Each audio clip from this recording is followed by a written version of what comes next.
לא זכיתי לגיבוי הדדי, ולא זכיתי גם לקיום המחויבות הבסיסית ביותר, נאמנות ואחריות של שרים לממשלה שהם יושבים בה. מדינת ישראל תלך לבחירות האלה כדי להחליט בין תקווה לבין מימוש. ואני עד הרגע הזה בטוח שיכולנו אחרת ולא היינו צריכים להתגלגל לבחירות. אני דורש מהם להתייצב מאחורי המדיניות הנכונה להובלת המדינה, בביטחון, כלכלה, בהורדת יוקר המחיה, בכל תחום.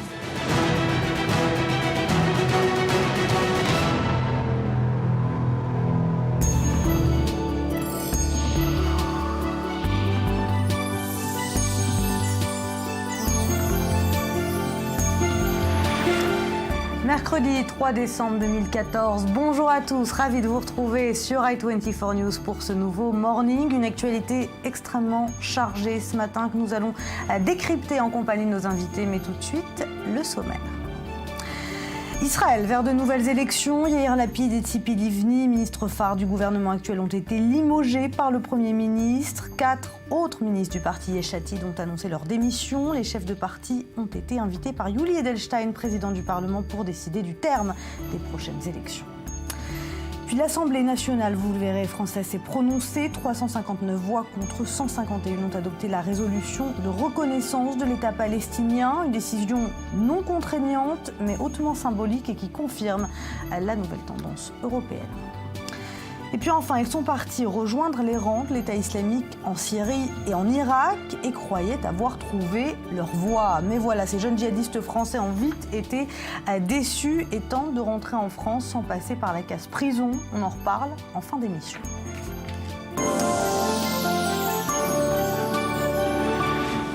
Voilà, bonjour à tous. Il est 8h à Tel Aviv. L'heure d'accueillir Colette Avital. Bonjour. Vous êtes ancienne députée travailliste et ancienne consul d'Israël à New York. Également Maurice Ifergan. Bonjour Maurice, rédacteur en chef d'i24 News que l'on retrouve désormais tous les matins. Alors on va parler bien sûr ce matin de la dissolution de la Knesset, du Parlement israélien qui va être votée dans les prochaines heures et puis de cette période préélectorale très tendue. On va y revenir. Mais avant, on va écouter tout de suite le Premier ministre israélien. Il s'est exprimé hier. On l'écoute. Ce même ministre des Finances qui a échoué dans la gestion de l'économie du pays a formé une alliance en secret avec la ministre de la Justice dans le but d'agir contre le gouvernement et contre le Premier ministre. En un mot, on appelle cela un putsch. Et de cette manière, on ne peut pas diriger un gouvernement. On ne peut pas diriger un pays comme cela. C'est pour cette raison qu'il y a quelques instants, j'ai ordonné au secrétaire du gouvernement d'adresser une lettre de révocation aux ministres Livni et Lapid. Dans le même temps, et dans le but de restaurer la stabilité du gouvernement, j'ai décidé de faire voter la loi pour la dissolution de la Knesset et d'aller à des élections le plus rapidement possible afin d'obtenir la confiance du peuple. Colette Avital, ces élections, elles auraient pu être empêchées ou c'était inévitable? Je crois que c'était inévitable. Je crois que depuis un certain temps, nous nous y attendions. C'était un mauvais mariage qui s'est achevé sur un très mauvais divorce. Et je crois que même dans ce studio, nous avons parlé plus d'une fois sur le fait qu'il n'y avait absolument aucun élément commun entre les différentes aucune cohérence, aucune politique commune, ni économique, ni certainement aucune politique étrangère. Et donc, ça devait arriver tôt ou tard. Alors, on va tout de suite rejoindre notre correspondant Mathias Inbar, qui se trouve actuellement à la Knesset. Mathias, bonjour. Les ministres, je l'ai dit en début de partie, vont se rencontrer, vont décider justement d'une date pour les prochaines élections et également de la dissolution de la Knesset dans quelques heures. Hein. Oui, ce sont exactement, pour être tout à fait précis, les chefs de parti, tous les chefs de parti, notamment donc Binyamin Netanyahu pour le Likoud, Avigdor Lieberman pour Israël Beitenu, et Yair Lapid pour Yesh Atid et Tzipi Livni pour Atnoa, sans parler bien évidemment de Naftali Bennett pour Beit Yehudi, le foyer juif. Donc ça c'est pour les grands partis. Ils vont tous se rencontrer à 10h. Ils ont été invités par Yuli Edelstein, le président de la Knesset, à se rencontrer et à proposer une date. On parle notamment du 17 ou du 24 mars prochain, date des prochaines élections. En attendant, sur les coups des midi, il devrait y avoir un vote préliminaire, une loi de dissolution du Parlement de la Knesset qui devrait être complétée totalement la semaine prochaine. On parle de lundi, mardi ou mercredi prochain. Mathias, que doit-on retenir du discours du Premier ministre hier ?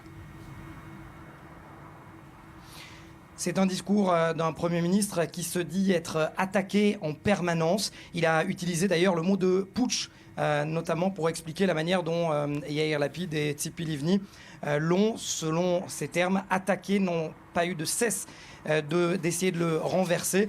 Bien évidemment, juste quelques secondes après le discours de Benjamin Netanyahou, il y a eu cette réponse, notamment de Tzipi Livni sur le réseau social Twitter, en disant qu'il n'y avait jamais eu de tweet. Réponse également de Yair Lapid, selon lequel c'était un discours apeuré et de quelqu'un qui était en détresse. Bref, Benjamin Netanyahou a montré les crocs, a montré, selon en tout cas à ses proches, qu'il était le seul capable de diriger le pays. Voilà un petit peu ce qu'il faut retenir du discours de Benjamin Netanyahou, qui veut absolument garder les rênes, et c'est la raison pour laquelle il a surpris d'ailleurs Tzipi Livni et Yair Lapid en les remerciant avant la dissolution du Parlement. Il n'était pas au courant, semble-t-il, Tzipi Livni et Yair Lapid.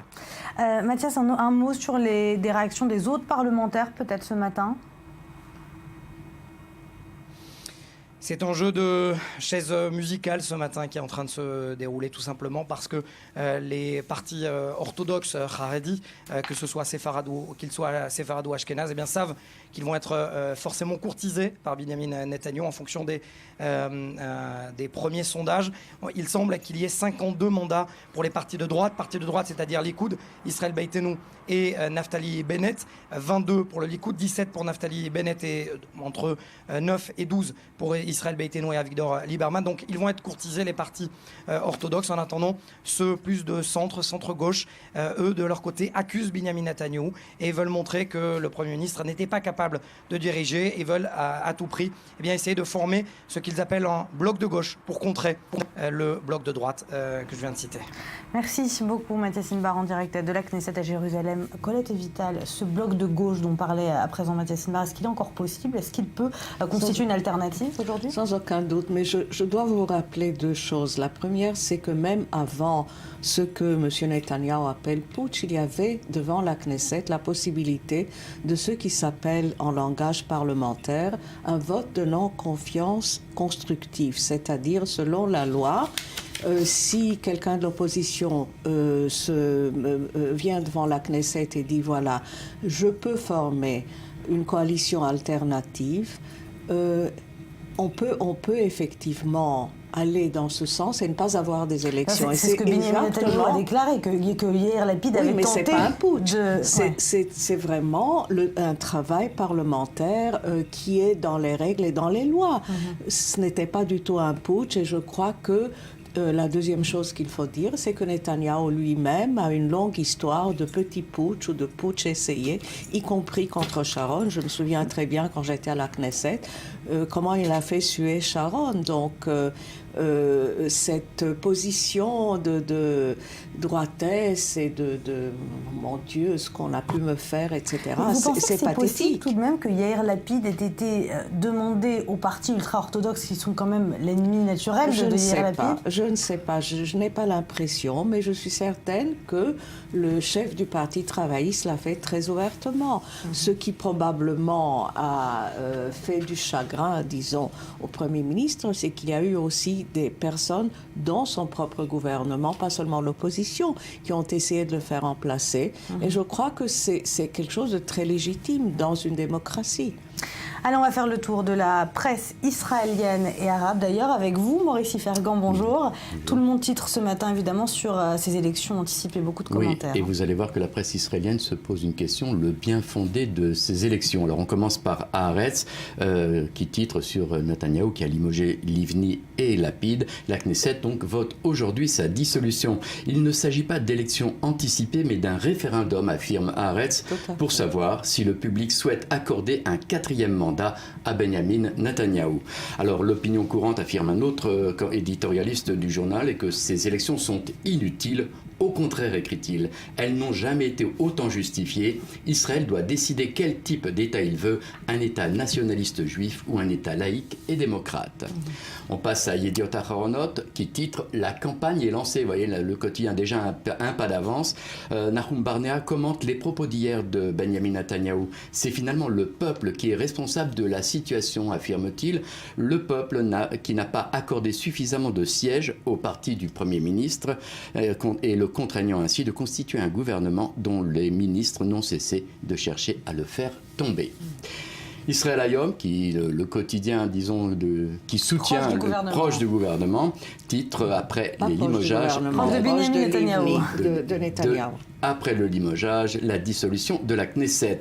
Des élections qui seront tranchées, écrit le quotidien, sur les questions de fond. Le Premier ministre a prouvé que dans la vie politique, et pas seulement sur le champ de bataille, il faut du courage. La question qui est responsable de la situation n'est pas la bonne question. Le temps est venu, après près de 70 ans d'indépendance, que les Israéliens se prononcent sur les questions de fond. Alors ces questions, c'est leur vision, la voie du futur État. Sera-t-il l'État national du peuple juif ou un État comme tous les autres? En d'autres termes, cette fois, si c'est un combat droite contre gauche, affirme le quotidien. Alors aucun doute que la droite va conserver le pouvoir, affirme Israël Hayom, puisque la majorité des Israéliens sont liés aux traditions juives de leur père.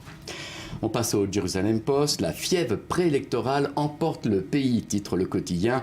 Les élections de mi-mandat aux USA sont nommées les Seinfeld Elections, affirme le commentateur du quotidien, tout simplement parce que les électeurs américains se rendent aux urnes pour rien, affirme-t-il. Aujourd'hui, les électeurs israéliens ont le même sentiment. Selon les sondages, 55% des Israéliens les trouvent totalement inutiles. Les vrais problèmes, sécurité, paix et sociale, ne seront pas abordés, affirme le Jerusalem Post, parce que ce ne sont pas des questions, mais des problèmes d'ego qui ont provoqué la chute du gouvernement. Allez, on passe maintenant à la presse arabe. Oui, alors la presse arabe parle très très peu de ces élections anticipées en Israël. Et il faut se reporter par exemple à un des rares quotidiens, Al Jazeera, le site d'Al Jazeera qui fait état des élections anticipées et titre « Netanyahou provoque des élections anticipées ». Alors le correspondant d'Al Jazeera à Jérusalem, en Israël, affirme que les Israéliens ne voulaient pas de ces élections. Qu'importe qui va constituer la nouvelle coalition, affirme-t-il, il aura affaire avec une constante de la vie politique israélienne, c'est-à-dire la constitution d'un patchwork politique sans garantie que cela ne tienne. Beaucoup de problèmes sécuritaires, affirme le commentateur d'Al Jazeera, et un processus de paix qui piétine. Le timing pour ces élections anticipées n'était vraiment pas le bon. Alors il faut noter aussi que le site d'Al Jazeera consacre un long reportage à cette question du projet de loi sur l'identité de l'État d'Israël, l'identité juive de l'État d'Israël. Alors selon le commentateur, ce projet de loi met en danger le caractère démocratique de l'État d'Israël. Alors c'est étonnant que finalement Al Jazeera avance le caractère démocratique de l'État d'Israël, et puis certains analystes en plateau comparent ce projet à ce qui se passe en Égypte, par exemple, la constitution égyptienne. Alors là, il y a une embrouille, on ne sait pas si cette constitution est islamiste ou inspirée de l'islam, mais apparemment, il y a une différence entre Israël et l'Égypte. On finit avec L'Orient le Jour qui titre sur le vote de l'Assemblée nationale en France sur la reconnaissance d'un État palestinien. Alors le correspondant de L'Orient le Jour affirme que maintenant Hollande doit désormais avoir le courage ou pas de reconnaître la Palestine. Alors le correspondant s'est entretenu avec un député du Parti socialiste, je ne sais pas si je prononce bien son nom, c'est Gwendal Rouillard, qui affirme qu'il a parlé à plusieurs reprises au président de la République, à François Hollande, qui, semble-t-il, va reconnaître officiellement dans les prochains mois l'État de Palestine. Alors oui, justement, on va reparler de ce deuxième titre, la reconnaissance de l'État palestinien par le Parlement français. Finalement, on sait que c'est un vote non contraignant, hautement symbolique, mais est-ce qu'il peut avoir un impact sur la politique étrangère de la France, selon vous, concernant Israël ? J'espère que oui.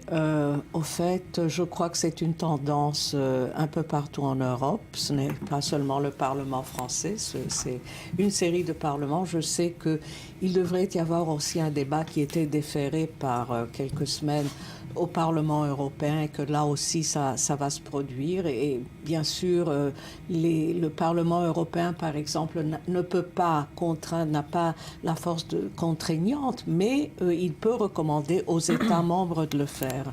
Et donc je crois que c'est une tendance un peu généralisée. Le fait qu'on est en train de piétiner, qu'il y a le statu quo, que rien ne se passe, qu'il y a eu toute cette vague de violence. C'est ce statu quo d'ailleurs contre lequel l'Europe aujourd'hui veut agir. Et pas seulement l'Europe, aussi les États-Unis. C'est les États-Unis qui ont commencé à parler du fait que ce statu quo est nocif. Donc je crois que et peut-être aussi cette grande vague de violence que nous avons vue à Jérusalem est l'une des raisons pour lesquelles les Européens, les États-Unis, peut-être d'autres aussi en Amérique latine, se disent il faut quand même marquer des points, faire un pas, aussi pour calmer la situation, aussi pour donner de l'espoir aux Palestiniens qui commencent à désespérer. On reviendra de toute façon sur ce vote de la reconnaissance. Je voudrais dire encore une chose. Je crois que ce qui est en train de se produire en plus en arrière-coulisses aux Nations Unies, surtout au Conseil de sécurité, c'est plusieurs propositions, surtout de la Jordanie, qui ne parlent pas simplement de la reconnaissance d'un État palestinien, mais qui parlent exactement mettre fin à l'occupation israélienne d'ici 2 ans et reprendre les négociations. Ouais, de plus en plus de propositions comme ça ont vu le jour dernièrement.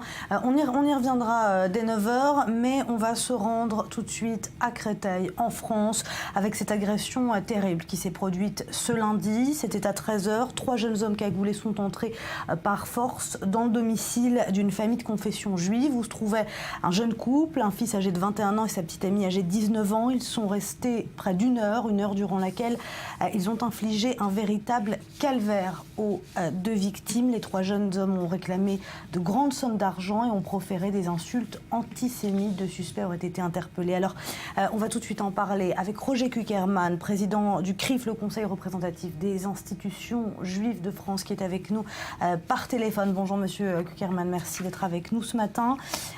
Alors tout d'abord, est-ce qu'il s'agit selon vous d'un acte purement antisémite ? C'est d'abord un acte crapuleux, aggravé par le caractère antisémite des propos qui ont été tenus. Donc les choses sont claires,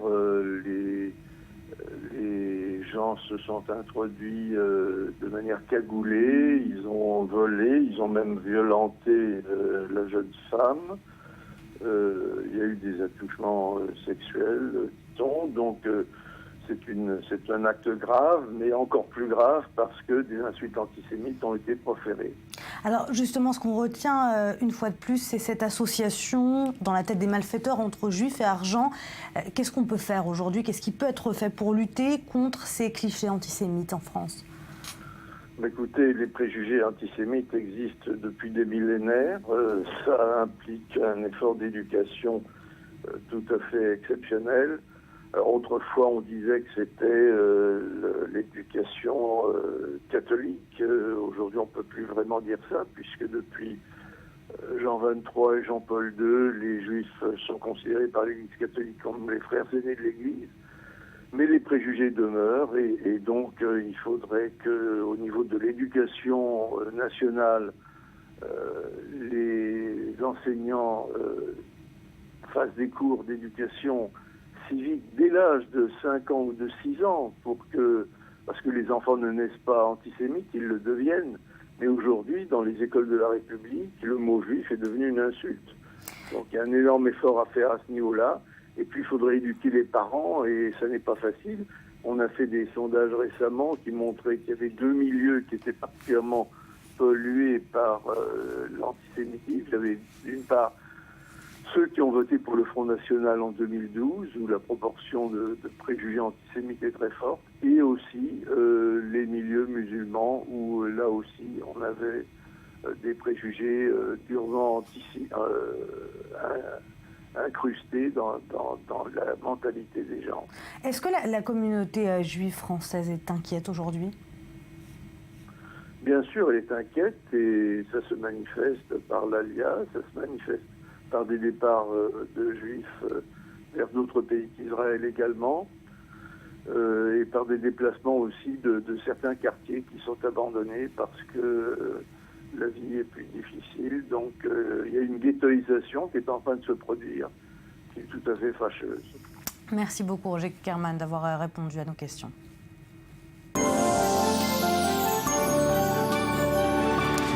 Allez, retour à présent sur cette période préélectorale pleine de tensions. Je vous le disais, le Premier ministre a limogé hier 2 de ses ministres et chefs de parti, Tzipi Livni et Yair Lapid. On va voir tout de suite ce que les Israéliens, les jeunes Israéliens pensent de cette course aux élections. On regarde les voix des Israéliens dans la rue. On les dit désintéressés, voire lassés de la politique. Et pourtant, les jeunes Israéliens représentent quasiment 25% de la population du pays et un électorat important. Pour ces prochaines élections, ils comptent bien faire entendre leur voix. On parle beaucoup du désintérêt des jeunes par rapport à la politique et je ne sais pas si beaucoup d'entre nous iront voter, mais je pense que la période est intéressante. Sans doute que beaucoup sont déçus des politiciens et de l'actuel Knesset et se disent que ce sera la même chose quoi qu'il arrive, mais je souhaite que ce soit autrement.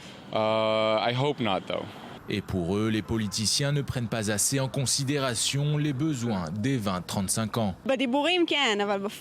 Dans les paroles, oui, mais dans les actes, personne ne fait rien pour nous. Je ne sais pas s'il faut accuser les politiciens, car la période est difficile, mais il n'y a aucun changement depuis trop longtemps déjà. Un ras-le-bol qui s'expliquerait par le grand nombre de partis politiques. Il y a trop de différents partis politiques, de petits partis. Et cela affecte la politique. Aux dernières élections, il y a moins de 2 ans, ils auraient été près de 60% à s'abstenir. Une déconvenue pour la vie politique israélienne. Aux politiques désormais de rallier cet électorat de poids. Colette Avital, on a entendu la voix de certains Israéliens, on sait que beaucoup en ont assez de ces politiciens, de cette politique. Est-ce que ça peut avoir un impact justement sur les prochaines élections ? Est-ce que ça va changer quelque chose ? Mais ça a eu un impact certainement depuis 10 ans ou même plus. D'abord par le taux d'abstention. Ensuite, je ne sais pas si vous allez vous rappeler, mais le parti des pensionnaires a été amené au pouvoir par les jeunes comme un genre de vote proteste. Donc oui, je crois que et vraiment il y a plus que 25% de l'électorat qui en ont marre, qui en ont ras-le-bol, qui voient toujours les mêmes résultats. Et je crois effectivement, l'un des jeunes qui a dit il y a trop de partis politiques, bien sûr, c'est un Américain qui vient d'une autre civilisation, si je peux dire, politique, où il y a 2 grands partis et voilà. C'est d'ailleurs le modèle rêvé de Benjamin Netanyahou, qu'il y ait aujourd'hui 2 grands partis qui s'affrontent. Mais c'est possible aujourd'hui ? Pour l'instant, non. Je crois que la classe politique est très fragmentée et je crois que l'une des grandes tragédies politiques d'Israël, c'est le fait que les grands partis se sont effrités au cours des années. Mais je vous rappelle que c'était le cas il y a 20 ans, il y a 30 ans, lorsqu'il y avait un grand parti Likoud et un grand parti travailliste et que la personne qui formait le gouvernement, qui avait la majorité, il y a toujours eu des gouvernements de coalition parce qu'on n'a jamais eu une majorité absolue, mais le parti au pouvoir avait la possibilité, le luxe de dire voilà, ceci est la politique que je propose, ceux qui veulent s'y rattacher, ceux qui veulent adopter cette politique peuvent se joindre à mon gouvernement, ce qui n'est pas le cas aujourd'hui. Et vous voyez, ce qui arrive, c'est un genre de patchwork, un genre de petits partis qui se mettent ensemble sans rien de commun. Alors finalement, d'après ce que vous dites, ce qu'il faudrait réformer aujourd'hui, avant tout, Maurice Fergan, c'est peut-être le système politique israélien, le système électoral. Ou bien former des grands blocs. Moi, je crois que le problème, ce n'est pas la multiplication des partis politiques, puisque finalement, c'est un bien pour la démocratie que chacun puisse exprimer son opinion, son point de vue, et dans des cadres différents. Je vois très mal un parti religieux avec des orthodoxes et des sionistes religieux dans le même camp. Le problème, c'est le seuil d'éligibilité, en fin de compte, parce qu'il est ridicule en Israël. Mais il est monté quand même. Il est monté, mais peut-être pas encore suffisamment. C'est-à-dire qu'on se retrouve effectivement à la Knesset avec des partis qui représentent 2 députés, 3 députés au maximum. Et c'est ça qui provoque beaucoup de problèmes. Si on remontait ce seuil d'éligibilité, peut-être qu'on irait vers plus de stabilité. Alors le problème, effectivement, c'est avec les partis arabes qui, eux, risquent d'être effacés de la carte politique si on augmente trop ce seuil. Je pense qu'il faut trouver la formule adéquate. Ce n'est pas les seuls. C'est pas les seuls. C'est tous les petits partis. Petits partis de gauche aussi. Mais d'une manière générale, c'est trop facile, finalement, d'amener 2 députés à la Knesset et qui, effectivement, ensuite, font du chantage politique en disant, bon, moi, je veux bien vous soutenir, mais vous me donnez quelque chose. Alors, et c'est en train de se produire depuis longtemps, surtout avant le budget. Mais finalement, tous ces partis mode, c'est intéressant et c'est vivifiant pour le pays. On a eu les retraités, vous l'avez dit, on a le parti du hashish, on a le parti de la pite. C'est des partis de mode qui vivent justement, quelques est-ce années. qu'aujourd'hui, le parti de Moshe Kahlon qui va être créé sans doute à l'annonce de ces élections, est-ce que ça va être un peu la nouvelle star du système politique israélien, à l'instar de Yair Lapid aux dernières élections? Oui, sans doute, parce qu'à chaque coup, justement parce qu'il y a un tel ras-le-bol parmi les Israéliens, on cherche toujours de nouveaux visages, on cherche toujours le nouveau Messie qui va nous sauver, qui lui, il va apporter la justice sociale. Mais je crois que ce qui est en train de se faire en douce dans le pays, surtout avec toutes ces personnes qui sont désabusés, qui ne veulent plus des partis politiques comme il y a énormément de groupes, d'organisations dans la société civile qui travaillent d'une autre manière. Et ça, c'est aussi un essaie d'influencer l'opinion publique? Absolument. Et qui Absolument. Je ne sais pas, il faudra voir, mais par exemple, il y a énormément de partis aujourd'hui ou d'organisations écologiques, il y a énormément d'organisations qui veulent justement travailler sur ce qui s'appelle l'identité juive, un renouveau de cette identité, de quelle manière cette identité peut fonctionner dans un monde moderne, etc. Et je vois tous ces groupes qui sont en train de former, justement, je crois que c'est à tous ces groupes que quelqu'un comme Amir Peretz, qui veut créer un grand bloc, va s'adresser.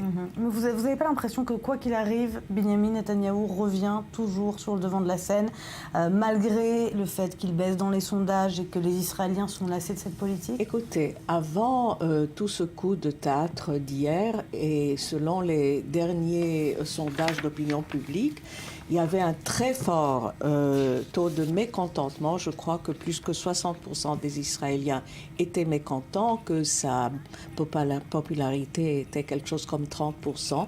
Et je crois que ce qui va se produire dans ces élections, ce sera un peu ce qui s'est passé en 1981. Est-ce que ce sera Begin ou pas? Je crois que là aussi ce sera un référendum. Oui, Netanyahou, non Netanyahou. Merci beaucoup Colette Avital, merci Maurice Fergand d'avoir été avec nous. N'allez nulle part, dans un instant, focus sur ces recrues de Daesh, de l'État islamique qui négocient leur retour en France. Désillusionnés, ces combattants espèrent bénéficier du statut de repentis. On en reparle dans quelques minutes, juste après le journal.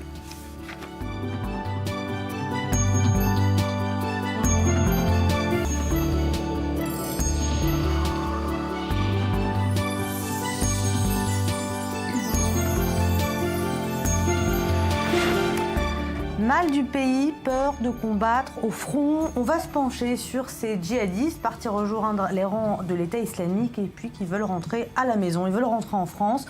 Comment leur pays d'origine gère-t-il leur retour et comment ces repentis s'y prennent? On va voir ça tout de suite avec vous. Betsa Bessalem, bonjour. Bonjour Éléonore. Alors déjà, des Français djihadistes partis combattre en Syrie, ou en tout cas partis dans les rangs de Daesh, ont contacté des avocats. Ils aimeraient bien rentrer, d'autant que bien sûr l'hiver arrive. Parfois les raisons sont, cela dit, un peu plus confondantes, comme le soulignait le Figaro en début de semaine. J'en ai ras-le-bol, mon iPod ne fonctionne plus ici, il faut que je rentre. Tellement confondantes ces raisons que ça a été repris notamment par le Télégraphe en Grande-Bretagne, qui souligne que certains sont frustrés de ne pas combattre sur le front, mais d'autres rêvent du confort de leur bon pays. Ils en ont assez, donc, mais n'ont pas très envie de rentrer en prison. Alors certains arguent du fait qu'ils n'ont pas combattu, qu'ils n'ont que distribué de la nourriture ou transporté des corps. Problème, on ne sait pas dans quelle mesure ces affirmations sont sincères ou pas. Et puis d'un autre côté, plus les combattants ou pseudo-combattants restent sur le terrain à voir ou commettre des atrocités, plus ils sont dangereux. En attendant, en France, pas de législation officielle, adaptée, puisqu'à côté des repentis sincères, il y a ces potentiels terroristes et personne n'a très envie de prendre le risque que quelqu'un rentre sur le territoire français et bien sûr, il fomente un attentat. Juste cette consigne, présentez-vous au consulat de France à Istanbul ou à Erbil et puis nous verrons. Alors c'est finalement aux avocats de jouer. Ils rassemblent des preuves petit à petit, des photos postées sur Facebook, des mails, etc. Cela dit, il faut souligner aussi que pour ces combattants ou repentis combattants, c'est difficile de montrer cette volonté de rentrer puisque si Daesh s'en aperçoit, il risquerait d'être tabassé au bas mot. Alors, la France n'a pas adopté de mesures légales spécifiques, mais la Grande-Bretagne, elle, si. Alors, la Grande-Bretagne s'est érigée, effectivement, dans ce mouvement contre ces retours. Cameron avait promis, après la décapitation de James Foley, qu'il réagirait. Alors, il a annoncé lors du G20 certaines mesures, des mesures très strictes. Il est notamment possible d'empêcher le retour pendant au moins 2 ans des djihadistes venant des zones de combat. Et encore, après ces 2 années, ils ne pourront rentrer qu'après interrogatoire par des agents britanniques très réputés pour être très rusés. Ils devront rentrer escortés, devront accepter d'être jugés, d'être placés en résidence surveillée et en plus de suivre des mesures de déradicalisation. Et puis il y a ces pays qui préfèrent que ces djihadistes restent en Syrie une fois pour toutes. Voilà, alors comme la Russie, par exemple, qui a d'ailleurs un ennemi redoutable. Dans les premiers rangs de Daesh, c'est l'ennemi numéro 1 des services russes. Il s'appelle Tarkan Batyrashvili, c'est un Tchétchène de 28 ans. Et justement, il n'y a pas que lui, il y a environ 2000 Russes qui sont partis combattre, soit des Tchétchènes, soit des Russes salafistes du Daghestan. Alors l'attitude de Moscou est bien qu'il reste au chaud en Syrie. D'ailleurs, le code pénal a même été musclé, punissant de 2 à 6 ans de prison la participation à, je cite, des bandes illégales sur un territoire étranger dans un but contraire aux intérêts de la Fédération russe.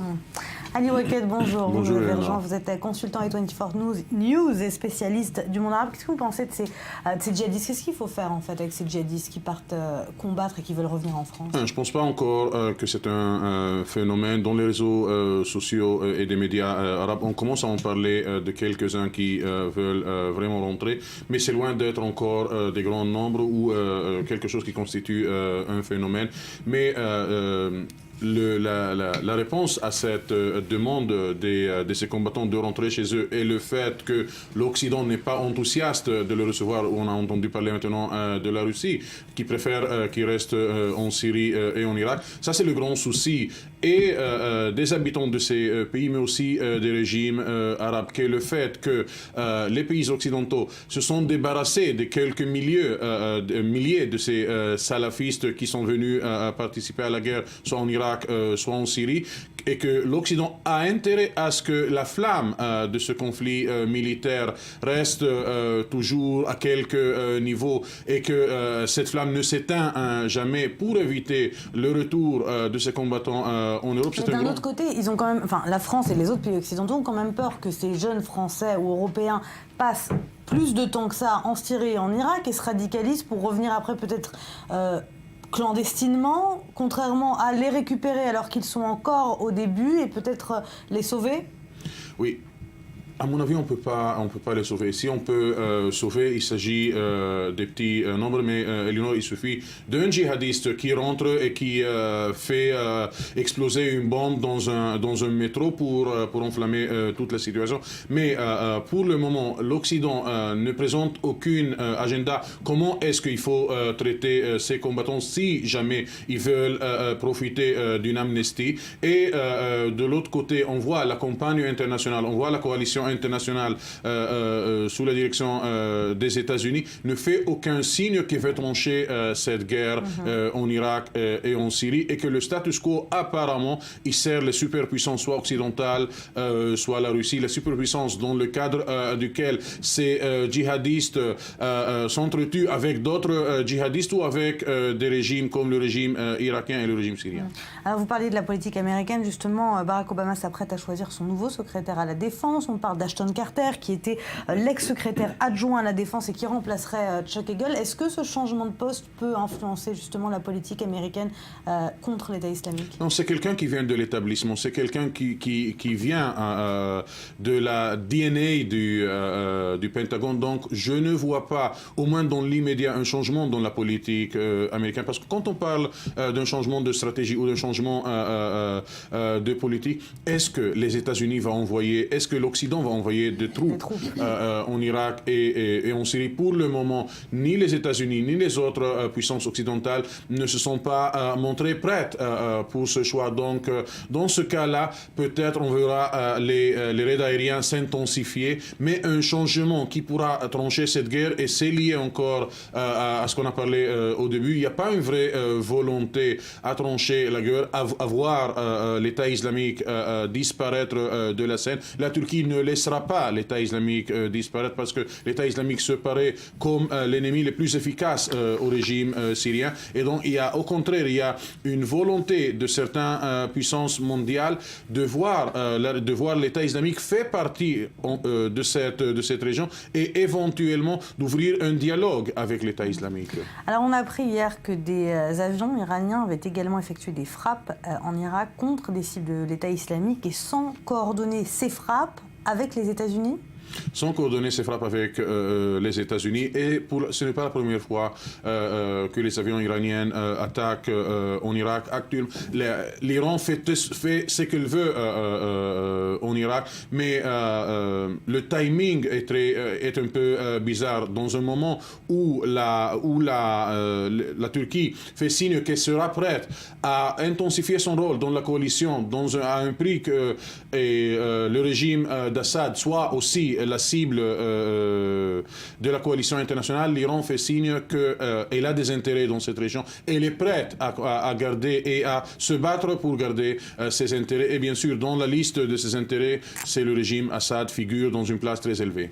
Alors, avec toute cette effervescence de la communauté internationale autour de la lutte contre l'État islamique, on en oublierait presque ce qui est à l'origine de cette crise, en tout cas en Syrie. C'est bien sûr le régime de Bachar el-Assad. Et selon l'Observatoire syrien des droits de l'homme, on atteint un nouveau record, 200 000 morts depuis 4 ans, depuis le début de la guerre en Syrie. Et le directeur de l'OSDH a déclaré: la communauté internationale, en ne réussissant pas à traduire devant la cour pénale les tueurs, a donné un feu vert implicite pour tuer. Qu'est-ce que vous en pensez? Moi, je pense que la tuerie en Syrie, malheureusement, elle va continuer. Elle va continuer du simple fait que certains pays voient que le choix en Syrie est entre le mal et le pire. Et Bachar Assad, qui était il y a 2 ans l'ennemi principal, s'avère comme être le mal par rapport au pire, le pire qui est représenté par l'État islamique. Quand on parle, vous savez, on parle du mal des atrocités commises par le régime Assad, mais le régime Assad, d'autre part, s'avère comme le garant des minorités, les minorités chrétiennes, les minorités yézidis, alaouites, chiites, etc. en Syrie. Donc c'est un régime qui, avec tout ce qu'il a commis, pour certains acteurs dans la scène internationale, notamment en Occident, s'avère comme un élément stabilisateur dans ce conflit. C'est dur à le dire, c'est dur à le percevoir, mais c'est la vérité, Éléonore. Pour le moment, Assad fait partie de quelque chose que l'Occident... Assad n'a pas sur son agenda de battre les chrétiens, les non-musulmans, où il se trouve. C'est pour ça que l'Occident s'y intéresse aujourd'hui. Tout à fait. Alors on va s'intéresser maintenant à ces réfugiés syriens qui viennent se faire soigner en Israël. Une équipe d'I24 News s'est intéressée et est partie filmer. On regarde tout de suite cet extrait du reportage, on en reparle juste après. Après la guerre de 1973, Israël et la Syrie ont accepté un cessez-le-feu sous l'égide des Nations Unies. Pendant toutes ces années, le calme régnait sur le plateau du Golan, jusqu'à que la guerre civile en Syrie s'étende jusqu'à la frontière. De la fumée, nous avons vu de la fumée. C'était une scène complètement surréaliste. Vous êtes au bord de votre piscine en train de vous détendre et à 20 km de vous, des gens se battent et perdent la vie.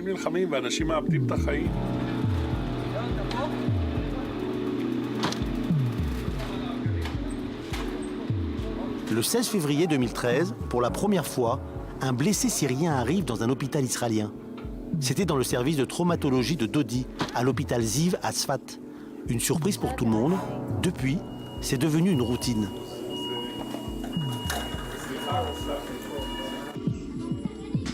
Une partie des patients soignés à l'hôpital de Ziv sont des enfants.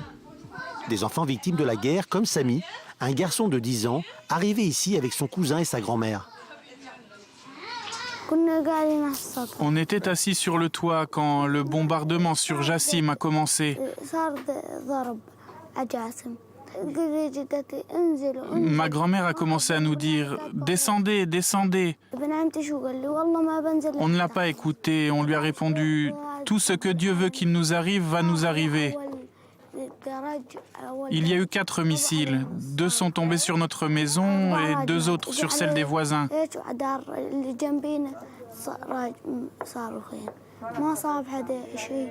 Là-bas, personne n'a été blessé. Et moi, j'ai perdu mes 2 jambes. Mon cousin, lui, en a perdu une.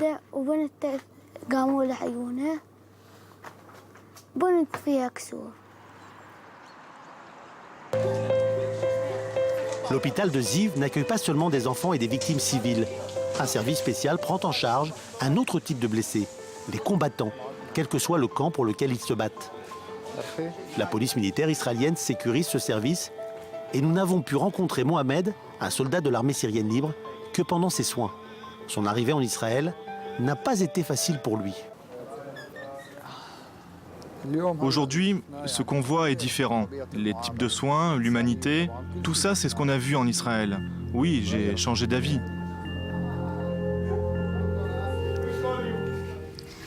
Ali, on parlait il y a quelques semaines de cette option qu'avait considérée la communauté internationale pendant longtemps, de renforcer les rebelles modérés contre Bachar el-Assad. Est-ce que c'est encore une option aujourd'hui ? C'est qui les rebelles modérés, Eleonore? Et est-ce que les rebelles modérés sont unis? Est-ce qu'on peut parler d'une seule rébellion qui est modérée? Est-ce que la coalition irakienne, vous savez, même au sein de cette partie modérée dans l'opposition syrienne, il y a des divisions, il y a même parfois des batailles armées entre un groupe et un autre groupe. L'armée syrienne libre, par exemple. L'armée syrienne libre souffre d'une division très profonde. Le chef de l'armée syrienne ou plusieurs chefs ont déclaré ce sont des dissidents actuellement qui se battent contre l'armée syrienne, qui ont joint des djihadistes, et donc on ne peut pas parler des modérés. À mon avis, c'est un des résultats, des conséquences de l'hésitation occidentale à supporter, à soutenir cette partie modérée dans l'opposition syrienne. C'est pour cela des membres et des militants de l'opposition syrienne, de l'armée syrienne libre, ont trouvé leur chemin vers Daesh, vers l'État islamique ou vers le front d'Al-Nusra affilié à Al-Qaïda. Et c'est justement face à cette incapacité des rebelles de s'unir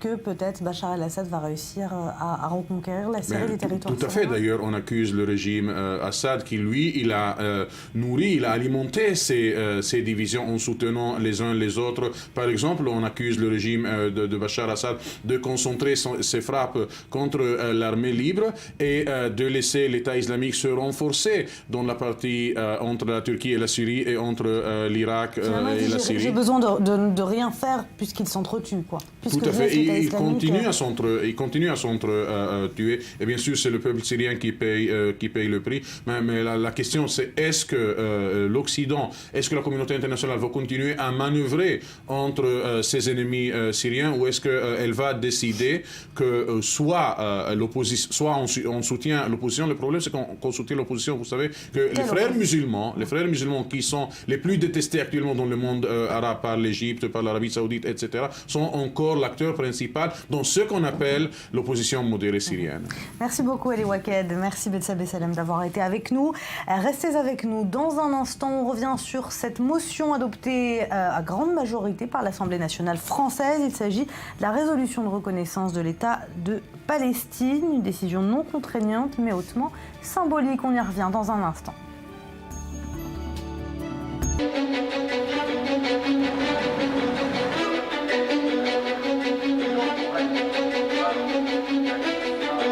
Si cette tentative ultime de solution négociée n'aboutit pas, alors il faudra que la France prenne ses responsabilités en reconnaissant sans délai l'État de Palestine, et nous y sommes prêts.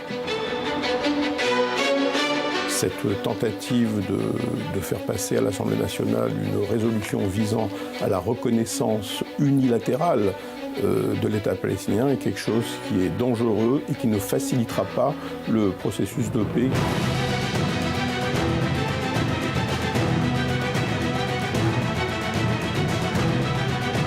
We also would like to see France recognize Palestine immediately, because this is a way of sending a signal that France is serious about ending the occupation and about the two-state solution.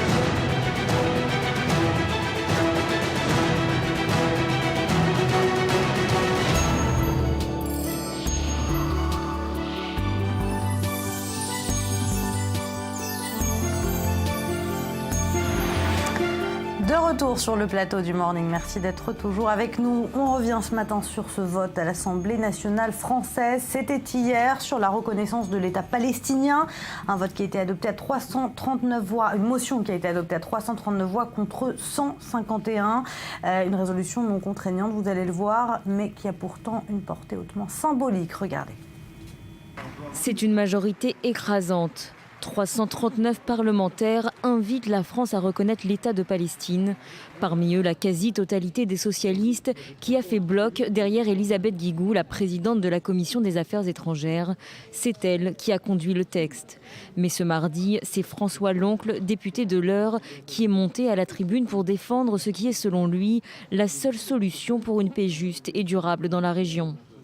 Notre texte, comme l'indiquait vendredi le président Bruno Le Roux, signifie un appui clair et résolu à une relance du processus de négociation. Certains députés du Front de gauche, des radicaux de gauche, de l'UDI ont également voté en faveur de la proposition de résolution, renforcée contre toute attente par quelques dissidents de l'UMP. Le groupe était très partagé sur la question. La moitié envisageait de voter contre, l'autre de s'abstenir. Mais Nicolas Sarkozy, fraîchement élu à la tête de l'UMP, a profité de l'occasion pour rappeler l'importance de l'unité au sein d'un groupe politique. Oui à un État palestinien, mais sans jamais mettre en péril la sécurité d'Israël, que la France a toujours considéré comme un préalable non discutable. À l'heure où nous parlons, où des groupes terroristes continuent de prôner la disparition d'Israël, ce préalable n'est pas rempli. 151 députés se sont opposés à ce texte purement symbolique puisqu'il n'a aucune valeur contraignante pour le gouvernement. Le Sénat doit se prononcer le 11 décembre prochain. Allez, on va jeter un œil sur la façon dont les médias ont traité cette information en France, Bethabé. Et le message, c'est bien qu'effectivement, ce vote a une portée surtout symbolique, rien de contraignant pour le gouvernement français, mais polémique et symbolique, précisent les Échos. Mais quel symbole! RFI, une portée symbolique, certes, mais une avancée, plaide Noël Mamère, écologiste, qui affirme, probablement d'un ton rêveur, la politique se fait de toute façon avec des symboles. Après l'utopiste Le Boudeur, toujours sur RFI, comme pour répondre à Mamère, c'est RFI qui cite le député Lelouch, donc de l'UMP, qui écrit, qui dit « Il y a malheureusement une instrumentalisation de cette affaire en direction du vote musulman dans ce pays. Il voit donc plus de stratégie politique que de symboles. » Il souligne au passage d'ailleurs que, je cite, « Loin de ramener les deux parties à la table des négociations, je crains fort que cette résolution ne fasse qu'attiser les haines et radicaliser les positions. » D'ailleurs, Le Monde, journal français, donc, confirme cette théorie du tout est politique, reprenant l'AFP. Il titre avec cette formule « Un vote pour la paix à gauche et nul à droite, avec des guillemets quand même.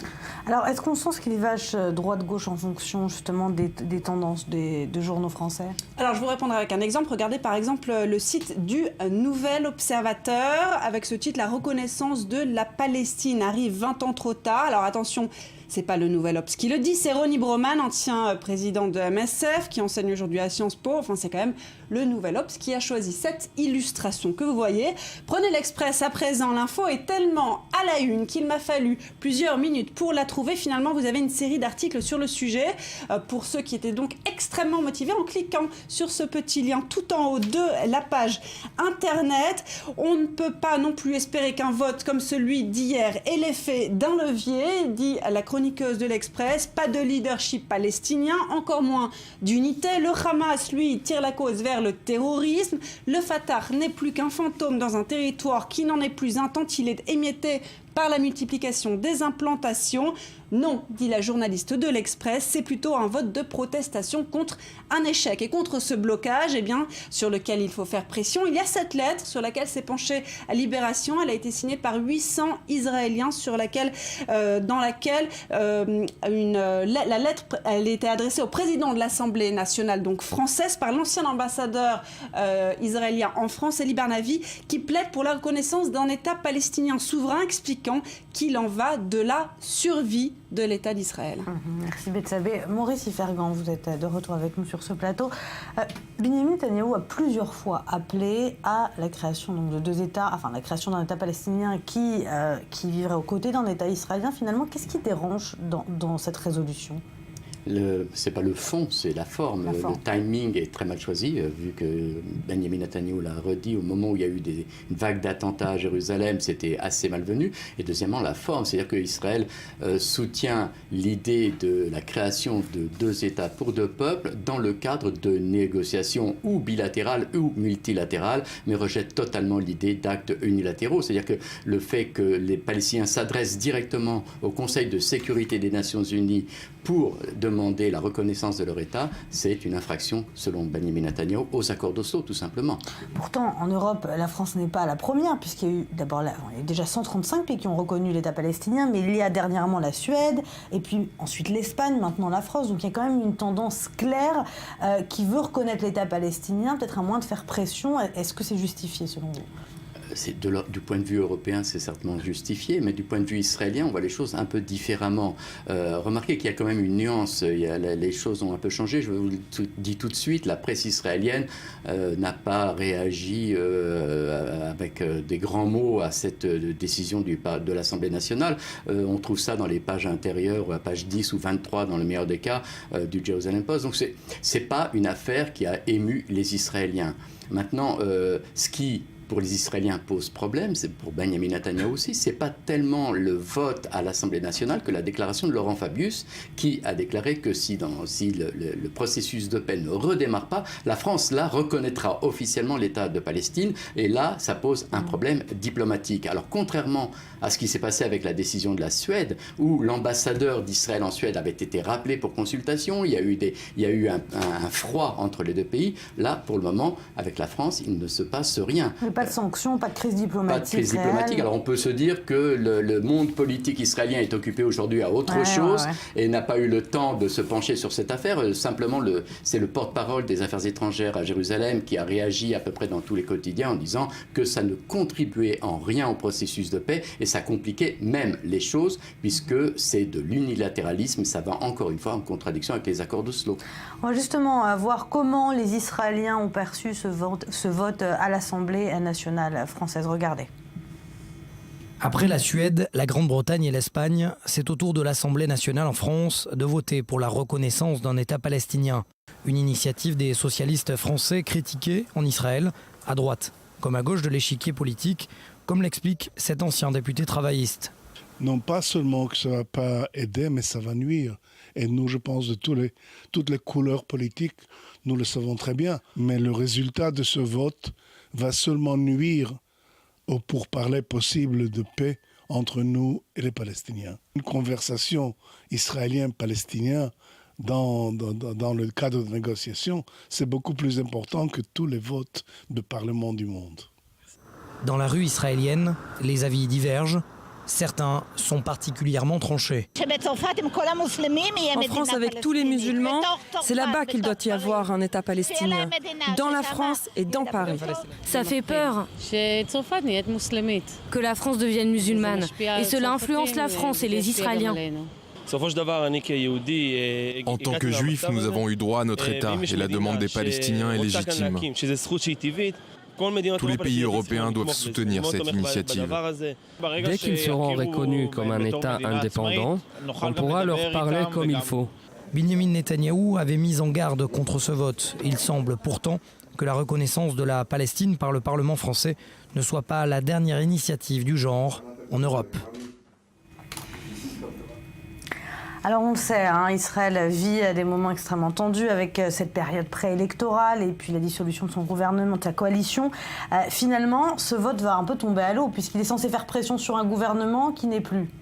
Écoutez, en tout cas, les Français ont le sentiment d'avoir contribué au processus de paix. Ils l'ont dit au cours de leur débat à l'Assemblée nationale et ça fait beaucoup sourire la presse et les Israéliens. En quoi la France contribue au processus de paix, ce sentiment d'avoir fait une bonne action quelque part, c'est quelque chose qui surprend un peu les Israéliens parce qu'eux sont confrontés aux problèmes tous les jours et les Palestiniens aussi. Alors, la question qui se pose maintenant, c'est est-ce que cette reconnaissance ou cette proposition de reconnaissance, parce que ça n'est pas une reconnaissance formelle, va contribuer à relancer le processus de paix. Et c'est toute la question. Est-ce qu'elle va d'abord avoir une influence, peut-être d'abord sur la politique étrangère française, puisque à la suite de cette annonce de résolution, Laurent Fabius annonce qu'il veut faire une conférence internationale et qu'il veut donner 2 ans au conflit pour se résoudre avant d'agir. Écoutez, donc ça a une influence. Si on en croit certains milieux diplomatiques israéliens, toute cette vague de reconnaissance de la part de pays européens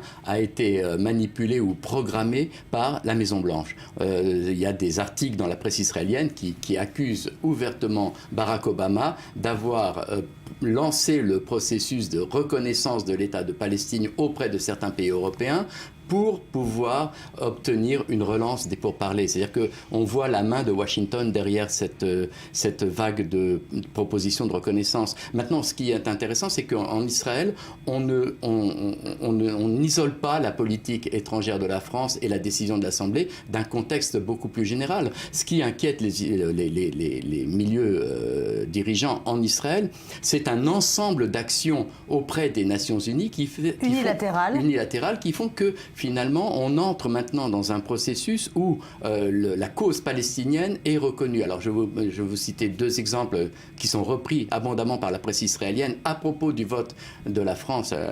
C'est d'abord cette proposition de la Jordanie qui, depuis 15 jours, prépare un texte qui demande au Conseil de sécurité de contraindre Israël à un retrait des territoires d'ici 2016. Donc ça inquiète les Israéliens parce que la Jordanie, c'est un partenaire et c'est un allié d'Israël. Deuxième exemple cité par la presse israélienne, c'est cette initiative des pays arabes auprès de l'Assemblée générale des Nations Unies. Ce n'est pas le Conseil de sécurité, c'est l'Assemblée générale des Nations Unies, où 161 pays ont voté une résolution demandant à Israël de renoncer à l'arme nucléaire et d'ouvrir ses installations au contrôle des organismes internationaux. Toutes ces activités unilatérales au sein des Nations Unies inquiètent Israël, compris l'activité de la France. Mais ce n'est pas la France en elle-même qui pourra faire changer les choses. Et justement, on a l'impression qu'on est passé du conflit israélo-palestinien à la cause palestinienne et que les actions qui sont prises en France et en Europe sont unilatérales, donc sont censées sanctionner seulement Israël. Pourquoi finalement il n'y aurait pas aussi une proposition pour Mahmoud Abbas, pour renforcer Mahmoud Abbas et pas seulement contre Israël ? Écoutez, il y a certains analystes politiques en Israël qui se demandent pourquoi Israël ne serait pas un des pays à reconnaître l'État de Palestine, puisque de toute façon on a admis sur le principe, et le Premier ministre Benjamin Netanyahou a admis lui aussi le principe de 2 États, et quand il parle de 2 États, il parle d'Israël et de la Palestine, il ne parle pas du Bantoustan.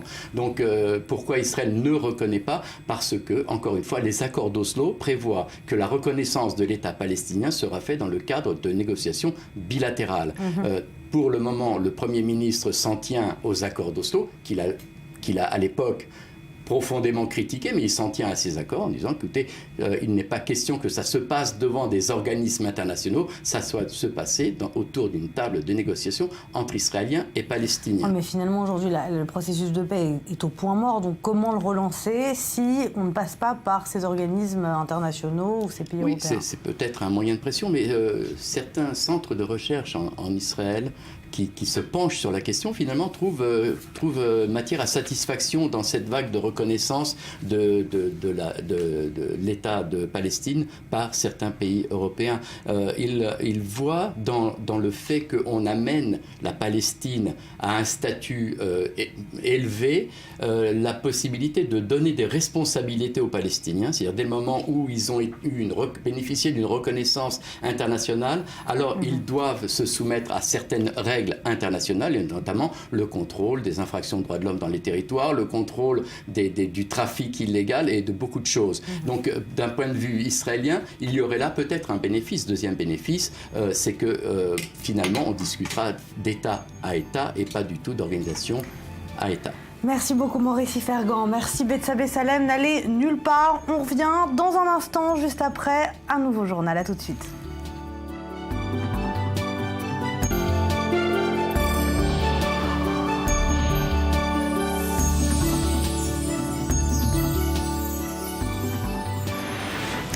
Dernière partie du Morning en compagnie de Laetitia Loreni, bonjour. Bonjour. Et de Rudy Saada. Bonjour. Bonjour Rudy, on va commencer avec vous avec la revue du web.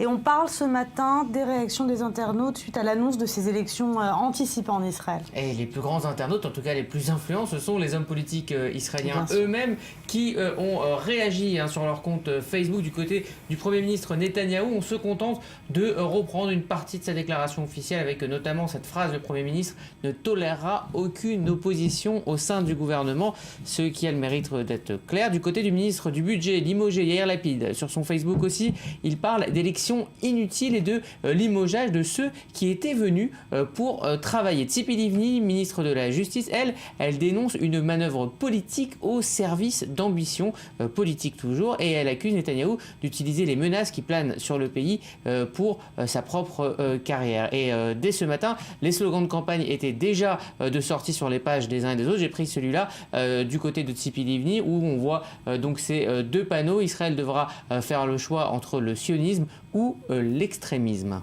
Alors on va justement rejoindre tout de suite notre correspondant Mathias Inbar qui se trouve à la Knesset.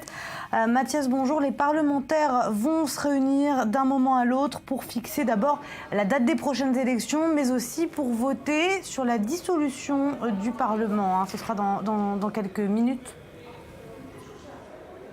Exact, tout à fait. Éléonore, derrière moi, eh bien, c'est le cœur du Parlement, de la Knesset israélienne. Et devant moi, eh bien, il y a le bureau de Yuli Edelstein, le président de la Knesset. Dans quelques instants, tous les chefs des partis vont s'asseoir ensemble. Et ce qui sera intéressant d'ailleurs, on ne pourra pas filmer parce que ce sera un débat en huis clos. Mais c'est ça intéressant de voir comment Benjamin Netanyahou peut s'asseoir à côté de Tzipi Livni et de Yair Lapid, qu'il a limogé hier. Bref, tous les chefs de formation parlementaire vont s'asseoir à l'intérieur du bureau de Yoli Edelstein pour déterminer la prochaine date des pré-élections, des élections anticipées.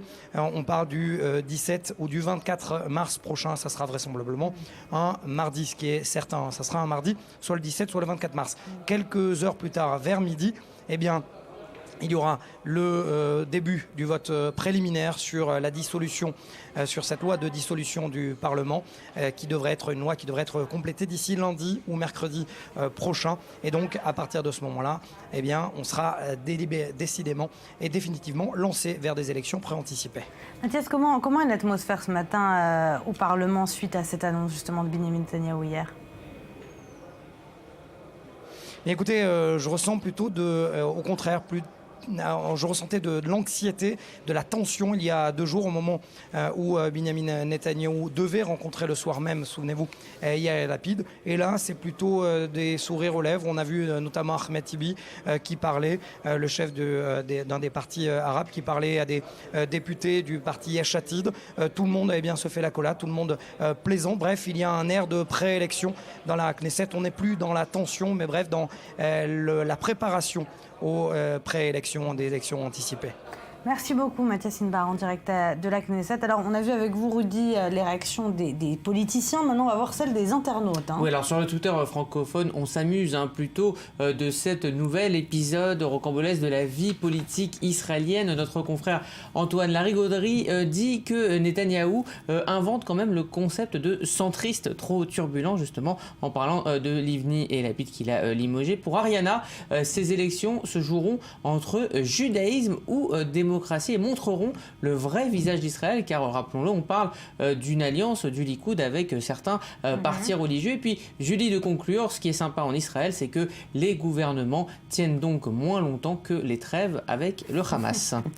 Allez, retour en France avec les réactions suite au vote pour la reconnaissance d'un État palestinien. Décidément, Israël est au centre de l'attention aujourd'hui. Oui, mais alors comme hier, peu de réactions. Ceux qui ont voté oui se sont très peu exprimés sur Twitter, les internautes lambda également. Alors on va voir Claude Goesgen qui sur ce tweet dit voilà sa honte du vote de la reconnaissance de la Palestine et parle d'un vote inutile et infamant.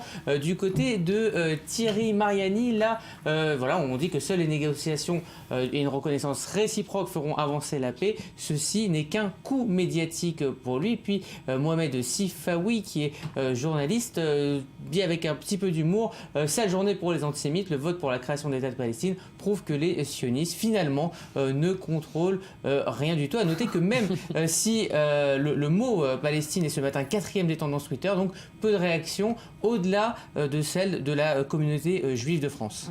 Allez, on parle maintenant d'une polémique autour d'une image diffusée par un footballeur sur le compte Instagram du footballeur Mario Balotelli. C'est l'émotion, je pense. C'est l'émotion, vous trouvez un peu trop beau gosse peut-être. Alors Mario Balotelli, donc c'est un footballeur, il est connu pour ses frasques. Alors voilà ce qu'il diffuse hier sur son compte Instagram et qui a créé la polémique. Alors ne soyez pas racistes, soyez comme Mario, c'est un plombier italien créé par des Japonais qui parlent anglais, ressemble à un Mexicain, saute comme un Noir, attrape des pièces comme un juif. C'est une image virale qui est assez connue. Et alors là, hier, les médias britanniques, les médias italiens se sont rapidement enflammés. Et évidemment, il a rapidement supprimé ce post Mario Balotelli. Alors face aux critiques, aux attaques, il a très vite réagi sur Twitter en indiquant, déjà en s'excusant, en disant que si ça avait heurté du monde, voilà, il s'en excusait. Et puis surtout, il dit, voilà, ma mère est juive, il a été adopté par une femme italienne juive. Et il dit ma mère est juive, alors fermez-la s'il vous plaît. Alors fermez-la s'il vous plaît. Oui, il l'a dit, fermez-la s'il vous plaît, absolument. Bah oui, il l'a dit, mais voilà, donc voilà, et l'ironie du sort, voilà, donc. Vous pouvez lire, c'est fermez-la s'il vous plaît, en bon anglais. Je confirme. L'ironie du sort, c'est quand même il a passé toute sa carrière à se faire insulter, à subir des insultes racistes dans les stades italiens. Il joue désormais en Angleterre, mais ça a été une bonne partie de sa vie. Certains matchs ont été interrompus à cause de cris de singe. Et aujourd'hui, lui, être considéré comme un raciste le vexe énormément. Et d'ailleurs, les internautes réagissent à ça comme une polémique totalement inutile.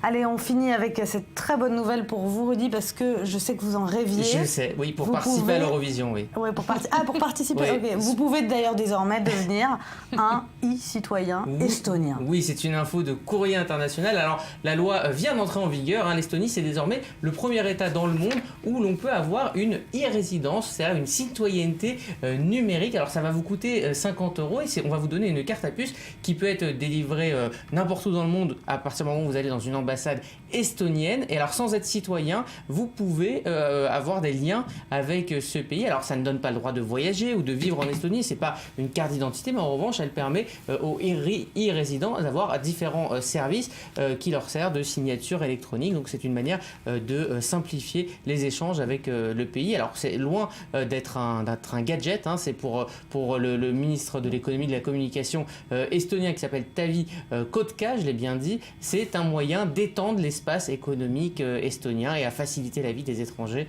qui ne résident pas en Estonie. Donc vous pouvez désormais, et je pense qu'on va tous le faire, prendre notre e-nationalité estonienne. Bien sûr Rudy, bien sûr. Merci beaucoup.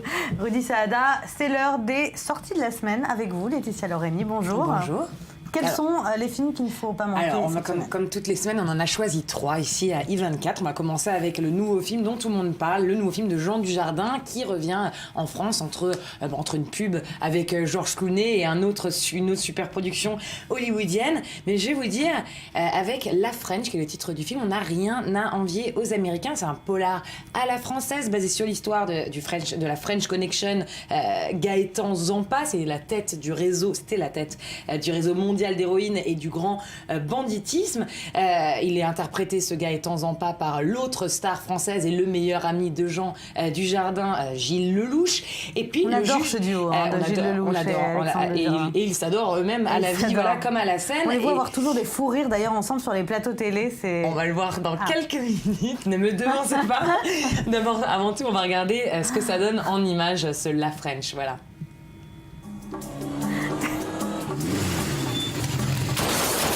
C'est une affaire de drogue qui est à l'origine de ce règlement de compte. La French Connection, une organisation mafieuse qui a fait de Marseille la capitale mondiale de l'héroïne et qui inonde aujourd'hui les rues de New York. America's public enemy number 1 is drug abuse.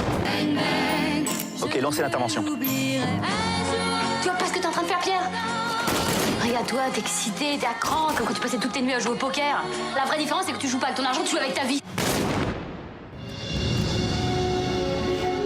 Qu'est-ce que vous voulez? Je mets un pied dehors, on parle de vous, je me retourne, vous êtes sur mon cul. Je vous plais? J'aime pas les voyous. C'est pas comme ça que je me vois, moi. Je fais vivre beaucoup de gens, beaucoup. J'en ai marre, Pierre. Je me sens seule, j'en ai marre d'être seule.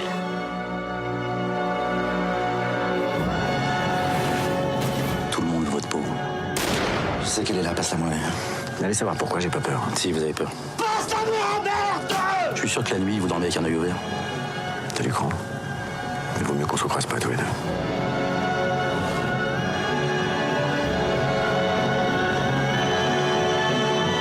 Mieux pour qui? Pour moi ou pour vous?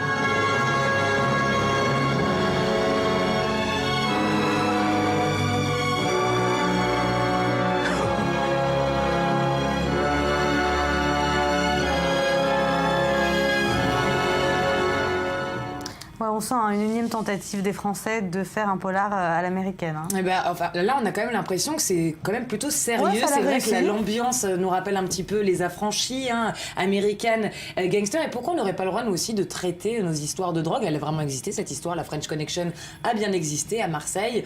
C'est ambiance très 60s. On a aussi nos jolies voitures qu'on peut utiliser. Pourquoi quand c'est français, tout de suite, c'est moins glamour que les mafieux? Non, c'est-à-dire en termes d'action, c'est vrai que c'est toujours... On dit que les Français sont un peu plus lents en termes d'action. Le montage à l'américaine, c'est beaucoup plus dans les rapide. Mots. Et dans les mots, oui. Bon, là, en tout cas, on a l'impression quand même que c'est... fait penser au film policier des années 70 qui était très réussi en France. Donc on voit à peu près le même type d'image. Ouais, La Belle Mondo. Exactement. Ouais. Vous parliez tout à l'heure d'un fou rire, puisque c'est un film très sérieux, on l'a vu, mais la promotion de ce film est faite donc par les deux guignols, quand même, du cinéma français, Jean Dujardin et Gilles Lelouch. On regarde un petit passage de leur grand fou rire en images. C'était sur rtl.be. Et puis...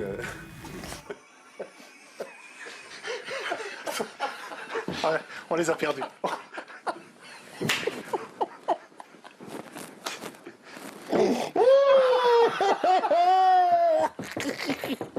Je me suis entendu. J'ai envie de me mettre une droite.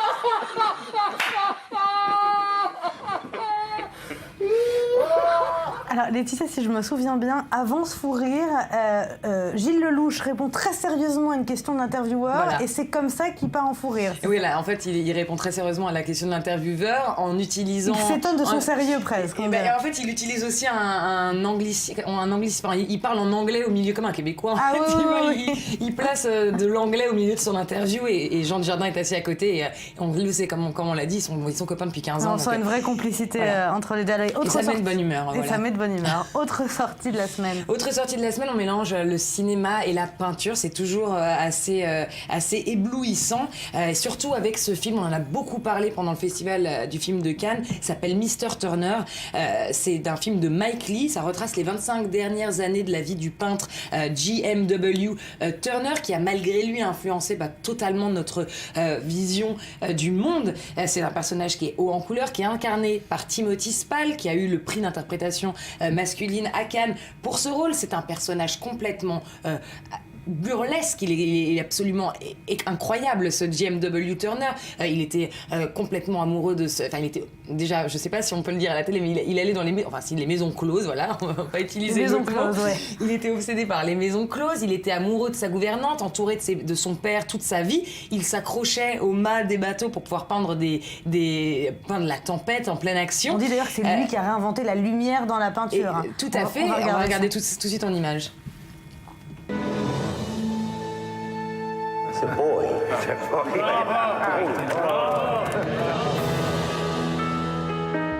Mr. Turner seems to have taken leave of form altogether. Turner. Clearly losing his eyesight. A masterpiece I here present, which Mr. Turner has just sent. I believe you to be a man of great spirit and fine feeling.